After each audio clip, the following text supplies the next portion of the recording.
The Old Gold Club, powered by Wolverhampton Building Supplies, with Mikey Burrows and Chris Iwelumo.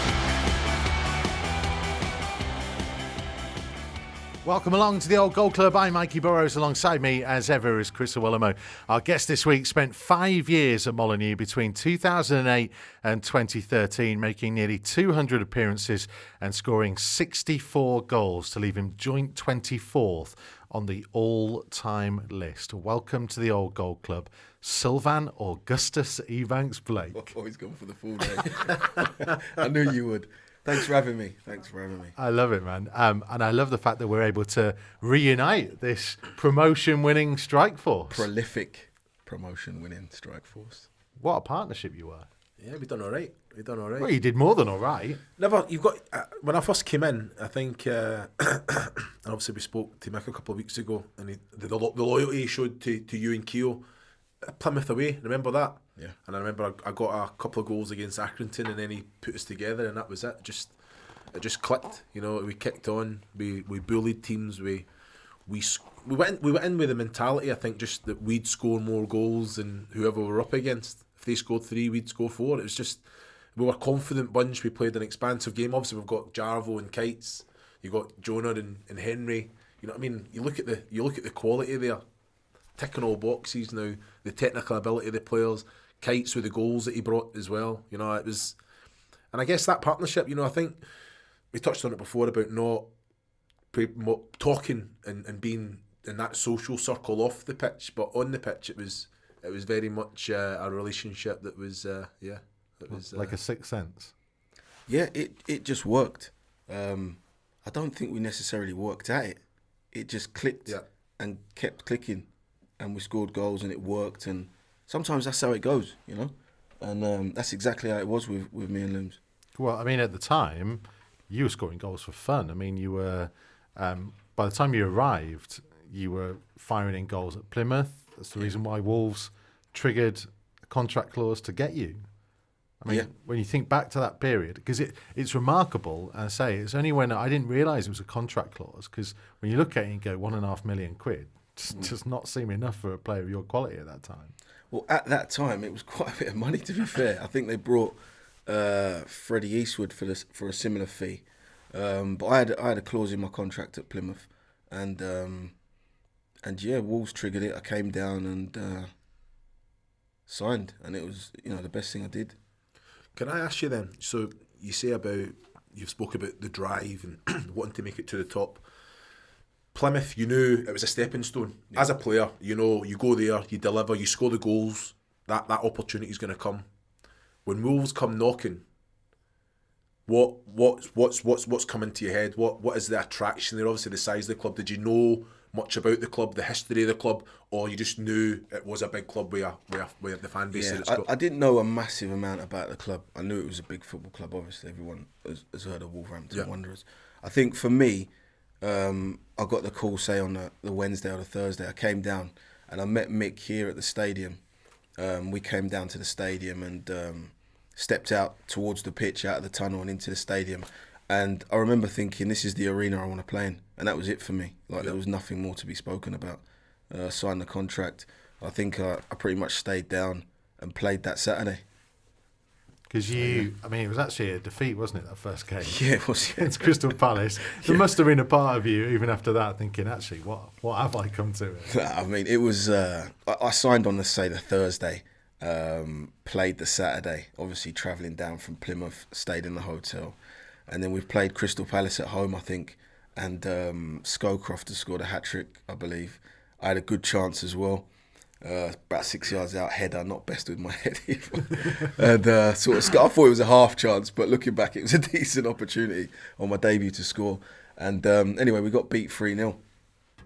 On Monday, we watched a video with Mick, as you do, going through the video, and Mick doesn't mince his words. So we've gone through the video. And obviously at that time, the strikers at the club were not struggling, but they weren't getting what they needed out of the strikers, which is why they brought me in. So we went through the video, went through the mistakes of the goal, and then my opportunity come up, and he's gone, same old story with the strikers. And honestly, if I was any less of a character than I was, I could have folded at that minute, and that could have been the end of my Wolves career. You've been here 4 days. I'd been here, like, literally travelled from Plymouth, which is in the middle of nowhere, the bottom of the world, and I'm in a hotel for a couple of nights, making my debut with new lads. But it was brilliant. Like on that as well, you know how important it is to get the first goal. No matter where you go, you want to open your account. You said there, Mick, he doesn't mince his words. No. Other players could have probably reacted, put more pressure on themselves. Next game, you go out, you open your account. Yeah. You know, like how can I say it? It's like the pressure. How much did you put on yourself to go and get that goal? You know, I think once you got it, the rest is history, really, isn't it? Yeah. I think Dave Edwards, we signed around the same time. He slipped me through. I think he scummed 4 away and I scored. I never really put a lot of pressure on myself to open my account because I'd come in from scoring goals at Plymouth. I felt like I was on a run of goals for the season anyway, which always helps. But you always want to start by scoring at a new club. So to score in the second game helped.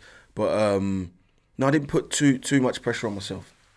You know? Well, it's that thing, isn't it? Because it was then a goal and assist in the third game, Sheffield Wednesday at home, and then you have a little kind of few games, and then all of a sudden in that March, 7 in 7, it's like, bang, here I am. Yeah, I'm the main guy here. It was just an unbelievable run, really. Everything just dropped for me. It went perfectly well for me. We had a good team, good players, and I just excelled, and it was a great time. Would you say the strikers, as a collective, then, like you say, knew that the pressure was on them? So it's more than just luck. Obviously, you know what the qualities that you bring. You know that you do have the ability. I felt myself, I never had the ability to score goals out of nothing. Yeah. But you were one of those players, and you know, I've been blessed that I've had some partners that are just magical, that they can create something from nothing. But that month of March, 7 in 7. You know, the other strikers, could you feel that there was an atmosphere that it was a bit more relaxed? They were obviously contributing as well. Maybe not getting the goals that you're getting, but you definitely became the main man. Yeah, definitely. We had a good push after that, and I think we just missed out on the playoffs by goal difference. I think in the end, something like that, and it sort of lifted the place. And luckily for me, I was scoring the goals, but it did lift the place. I remember when I signed. I was outside the Mount and I'd signed for the same amount of money as Freddie Eastwood, and a lot of the fans were saying, you know, we hope you can do better than him. So I did feel the pressure straight away that it was on me to take the burden and score goals straight away. But I didn't react to it. I kind of just went out. Always had that belief in scoring goals. That was one thing about me, that I just always believed I'd score goals. If I was given a chance, I'd score goals. 1 out of 2. Especially at that level, I had that confidence already, but I had that from a younger kid. So yeah, I had no doubt that I'd come and score goals. Would there be much dialogue with you? You know, myself, I'd always speak with the players that were putting the service into me, saying this is what I want, this is what I need. But yourself, like, you had a bit of everything. You know what I mean? The ball would stick. You could play in behind. You could run in behind. You know, so. Did you have dialogue with certain players that was basically direct into you? Would you talk with them? Like you say, you were a quiet player. Yeah. You did know how to motivate yourself. Yeah. But still, all strikers need good service. So course, is that a pressure that you're thinking, you know what, I need it like this, I want it like this, the demands you put on others? I think that's something that we had. We had good characters that if things weren't going our way, people would say, right, like Henry, right, come in here, you're doing this. No matter what Mick had said, right, doing this is what we need to get back into the match. And I felt that we all had that kind of football knowledge, that we would come together. So what demands did you put onto the other players? I'd always tell them where I preferred the ball, and most of the time with sort of like Kites, Java and players like that, they're just good players. You knew Kites wanted to come and link it more. You know, Java wanted to dart and get the ball in the box. So I sort of read that quite early. Yep. I'm always sort of looking at the qualities of the wingers and definitely the midfielders, because I know they're the 3 people that can supply me my goals.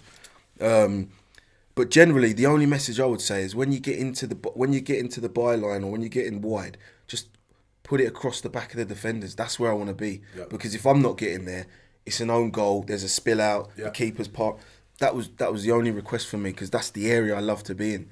Because it's that thing, isn't it? It's like, to borrow a term from Francis Jeffers back in the day, it's fox in the box. Yeah. Penalty area poacher. I never scored a goal King of the outside tapping. box. Never scored a goal outside the box in my whole career, to date. But did you just not shoot? I mean, what was it? I just stayed in the box. Link the play, get in the box. And I prided myself on being in the right place, in the box at the right time. It wasn't by luck. It wasn't by luck. As a kid, I used to do this. I used to go in early. Me and Paul McShane used to go in early. He would be kicking lumps out of me, and I'd work on holding the ball up. Then I'd work on getting in the box. I'd watch certain videos and certain things of just areas the ball would go in. When the ball's at the byline, it would normally end up at the back. Or, you know, there's just little things I'd read in the box. And I just prided myself on being in the right place in the box at the right time. Because I was going to say, how much of it is coached and how much of it is just kind of natural instinct? I think partly coached, but a lot of it's natural instinct. You have to be able to. It's like you have to be able to smell it. You have to be able to see it, react to it first, and you can smell a goal. Yeah, not literally. But I love that though. It's like it's a sixth sense. Like you've got to believe the ball's going to drop there, and you're going to get there first. And normally, if you look at a lot of goals, the ball drops in the similar area, the same areas, and has done for years. So just be in those places, near post, far post, middle of the goal, and more than not, you'll be in the right place and score goals. So I was watching back a video online the other day of kind of most of your Wolves goals. And, I mean, there are some tremendous tap-ins in there. Yeah. But there was, like, the thing that really stands out is kind of I don't know whether it's a physical thing of the kind of low centre of gravity, the ability to hold somebody off and spin. Yeah. And there were so many of those where you've kind of just got someone there and it's such a quick turn and shot that it takes the keeper by surprise. Yeah. I like to do things 1 and 2 touch. I didn't really like to dribble, take loads of touches and things like that. I sort of wanted to just bring it in, bring someone else into play, spin, get in the box, 1 and 2 touch around the box, and get my shot off early. I used to do that in training all the time. And, yeah. Is that why it was harder in the Premier League, though? Because defenders maybe treated you differently in that? Or there was less balls in the box in that I situation? think defenders are definitely smarter in the Premier League, I found that. It was less frantic, less intense, but they're definitely smarter. So if you're making a run for the defender and then a run for yourself, they've already read that. They've not even moved on your first run. Do you know what I mean? Like defenders, they're much more switched on. We had less of the ball. We created less chances. So the onus on the chance that you got was you had to score it. So it was a lot more difficult to score goals in the Premier League. See, obviously I went out on loan. I broke my foot, so I missed a lot of that season. But looking at it from the outside, I think bringing in Doyler as well. Yeah. I felt Doyler was better on his own. He was a soul, and like you say, we never had a lot of the ball. So more often than not, Doyler would be up top. If you were going to come in at other positions, it was difficult for you. You know what I mean? And chances don't come thick and far between. It's like, and it goes on the importance of if you get a regular run of games and you score a couple of goals, it can go a completely different way for a striker. And I don't feel that you got a fair crack at the whip. Of course, injuries play a part in it as well. Yeah. And for a striker, you need to play games. You can't get 20 minutes here, come off the bench there. You need a run of games no matter who you are. You might be lucky if you come off the bench. Like you say, Vokesy probably did the promotion season when he came off. He was an impact player more so then, and he would more often than not get the important goal that was needed. But we were different. We were different kind of players than that, and I just felt that. I guess the relationship, Doyle done it so well on his own. In a pairing, I didn't think he was good with any of the other strikers. Whereas the likes you would come in and go with a Fletch, a Keogh, that worked better because there was an understanding. Whereas I think Doyle had done the lone role perfectly, which was better suited to the Premier League for Wolves because they weren't seeing a lot of the ball. They were going to have to put 5 men in the middle, and it was more defensive and nullifying the threat of the opponents. But again, as a striker, it's not what you want to hear, but Doyler's come in and he was probably better suited to that role. You know what I mean? Yeah. Do you agree with that? Yeah, definitely. Doyler was quality. He worked his socks off. but he was definitely more suited to the roll up by himself because he could sort of marshal that, front third of the pitch by himself, and he was comfortable doing that.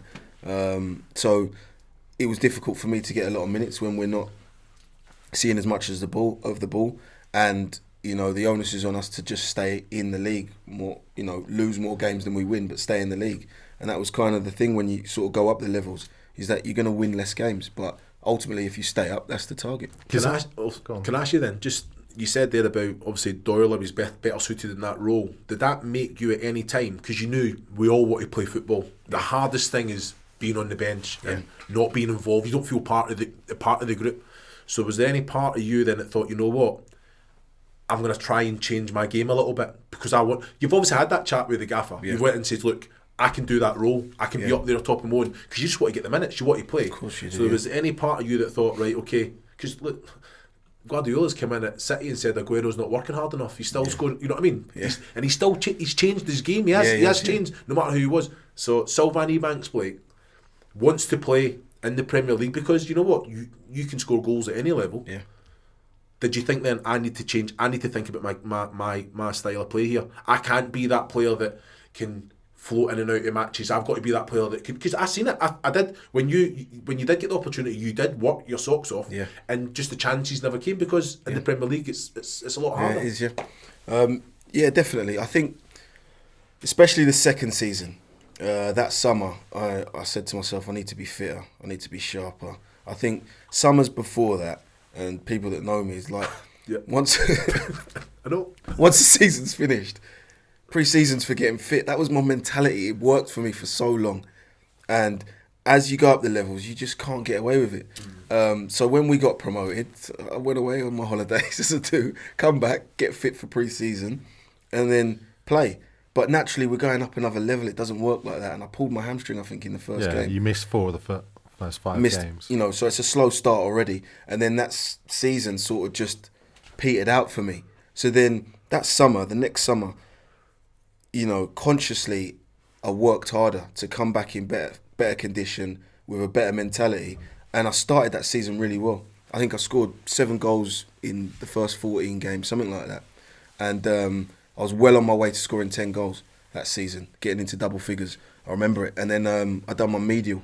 I think it was Akinfenmore against Northampton, something like that, and that just slowed me down again, and I never reached that target, and then pretty much since that point, I didn't really play that regularly in the Premier League. Because how did you cope with that? Because up until that promotion, the goals that you'd been scoring for Wolves and for Plymouth and everything's going right, and you've constantly been that man. You're the man that got Wolves promoted with that goal against QPR and the 25 in the season, and then all of a sudden the acclaim's not there, the goals aren't going in, and you're injured a lot as well.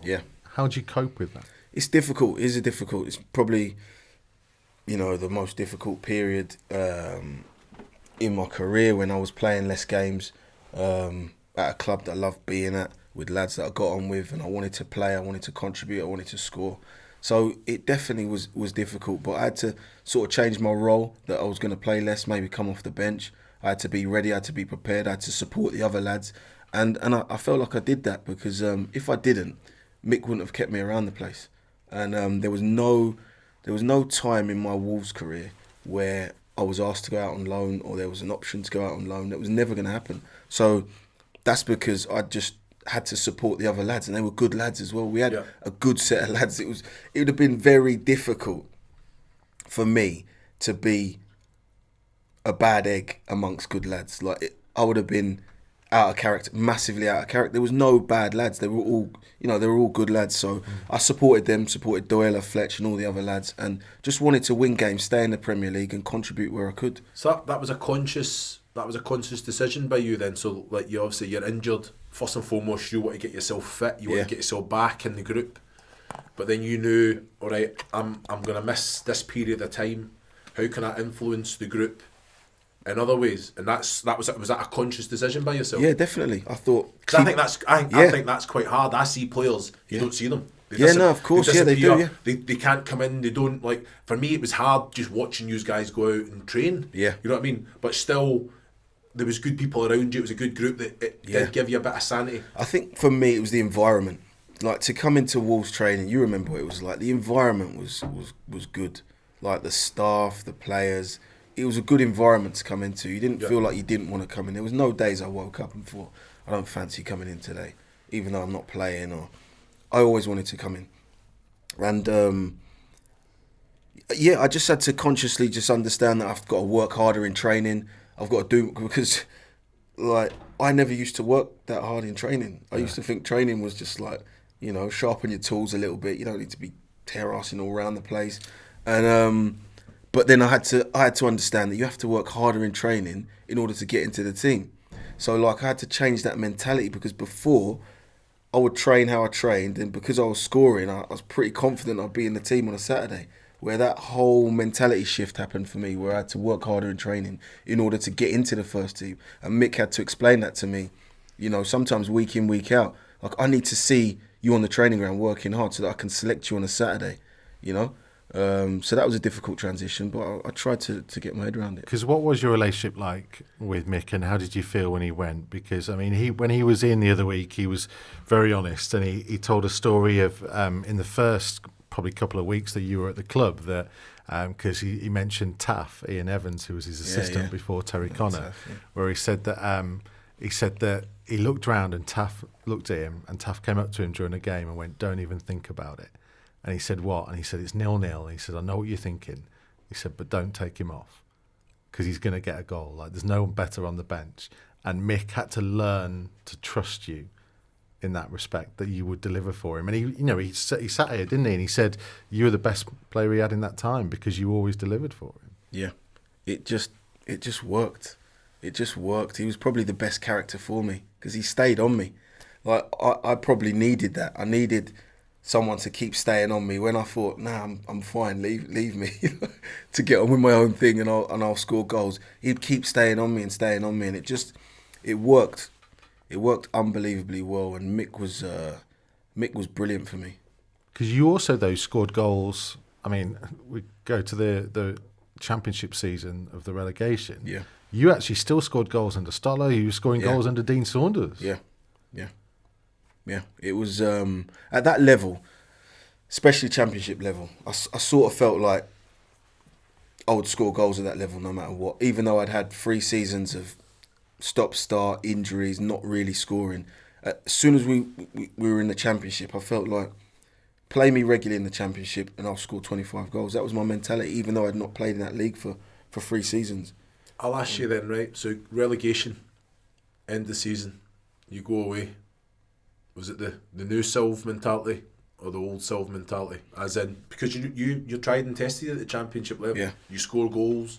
You use pre-season to get fit, or did you think, you know what, I'm gonna go away, I'm gonna do a little bit extra this, and then come back and what you say? I think after the being in the Premier League, my mentality shifted, and I grew up. I was 3 years older. Yeah, I was 3 years older, and I was devastated when Mick got sacked. Yeah, like a lot of lads were. I was as well, and I went up to see him and we had a chat, and I was devastated, to be honest with you, but Wolves was just my football club. I was so loyal to this club. I wasn't looking to go anywhere else. It was never even on my mind. I was just focused on getting this club back into the Premier League, and we can have a really good season next season if we bring in a few players and a few go and whatnot, and we can get it right again. And that was my mentality. And it wasn't really smooth, to be honest with you. Under Solback, and I didn't play. It was stop-start. I was on the bench and all types of stuff. Because Bjorn Sigurdarsson had come in at that point as well, and things were a little bit different. Because just before we're getting towards the end of our Facebook and YouTube show, Dean Saunders, is not a popular man from a supporters' point of view, and that period is not a popular time of thing. Yeah. Yet there is an element to it where, when you look back through, there is a period where you score 4 in 6, and the team looks like there's potential shoots of recovery in there, and then you get injured at Blues. Yeah. And I wondered back, when you look at it, if you hadn't got injured, do you think the team might have survived? I think there was a good chance we could have. I felt like I was in good form. Goals win games. We were starting to pick up points. and I think there was a general feeling that we had a great chance to stay up if I had stayed fit.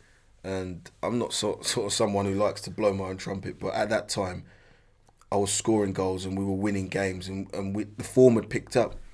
And to lose a striker who's on that run of form in any team is always going to be a blow. And I think at that point it was a massive blow for us at the time. Because do you hold any ill feeling towards Paul Robinson for that tackle? I don't. But I just thought it was an unnecessary tackle. I thought it was a fan's tackle. It was like I'd scored a couple of goals. We were beating Blues. It was unnecessary. It wasn't in a threatening place in the pitch. It was, it was just an unnecessary tackle. And I don't really know Paul Robinson. A lot of people say he's a nice guy off the pitch and all this type of stuff. But I don't really get that. You're either a nice guy or you're not. I don't really get that. Or you're a hard man or you're not. Because you'd won, including the Blues game, it was 4 wins out of 5, and then after you got injured, there was only 1 win in the next 6. Yeah, and that's effectively what sent the team down. Yeah. It's goals. I was in a rich vein of form, and like I said, goals win games. So at that time, I was scoring freely. We were starting to win games, and it just sort of lifts the whole team. And I think if you lose your goal scorer in any team, it deflates the team a bit, and especially at that time where the team was a bit fragile, just trying to stay in the Championship, which is ridiculous. We'd just come down from the Premier League, but it was a difficult period. Would you say in that group there was leaders? Because it was a good group. The team that got promoted, we've already touched on it, that we would address certain things in matches depending on how it was going. I think more football today's turned more like robots. Yeah. Players just do what they get told, no matter if it's working or it's successful, they just carry on doing it because that's what the man. So that team that went down, even though most of that squad will know exactly what the Championship's about, no matter who's managing.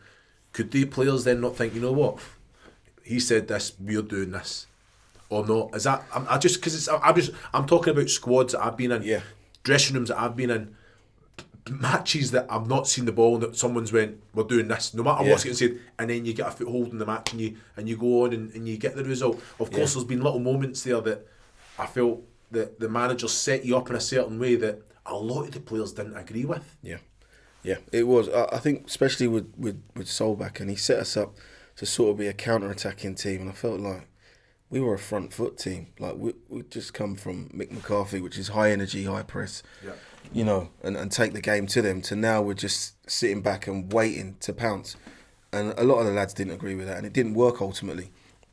And we had some big characters, but I think it was just disjointed. So if one person said, right, we're doing this, there might be 2 or 3 other people saying, no, let's play this way. Yeah. Or let's do... And that was what sort of went throughout the team. And if you look at the team then, that season especially, it was just disjointed in so many ways.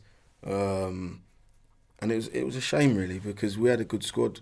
We had some good players, but I think sometimes it's hard to shift the mentality from losing games to now having the pressure of winning more games. And what it was in the Premier League was lose more games than you win but stay up. Yeah. And in the Championship, we have to win more games because we're expected to be competing for playoffs and get back up. And the shift of mentality never really happened in that squad. And ultimately, we went down, which is... the worst case scenario. We're going to come back to this on our podcast extra, which you can download from all the usual places. Just before we finish, we have to reference that moment, that goal against QPR, a moment that will live in a lot of people's memories for getting the team back up. And there was one thing that I noticed when I was watching this back the other day that I didn't really recognise at the time, because you were coming back from injury at that point, where you've been struggling for a little bit. And it's the fact that Andy Keogh does an immense amount of work to win that ball and pull it back, and you scored, and you ran past him. Did I? Did he? Yeah, you ran past him. I remember someone coming for me for doing the exact same thing. I could not believe this. I know it was a big moment. Do you know what? I'm going to put it down to an out-of-body experience, because we had some night after that. Don't you worry about that. I don't think Keogh brought a drink. He's not brought one since. It's a special thing though, wasn't it? Yeah, it was an unbelievable moment. You could feel the tension in the stadium. All the flags were out, and it was the moment, and it had to be the moment. You know, you couldn't send them home without knowing we were back in the Premier League.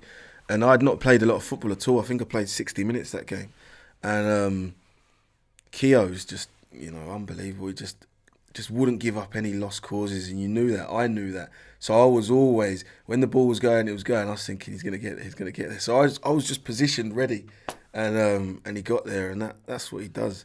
And some of that goes unmissed, really. Yeah. But the level of respect I've got for Keogh and what he'd done, especially that day, but what he'd done in his whole Wolves time, is unbelievable. Like, I credit him with a lot of things. Do you know what I mean? But that goal and that moment, I credit Keogh with that massively. Just to finish then, can you sum up your feelings from when the fans are rushing the pitch and you've done it and you're in the Premier League?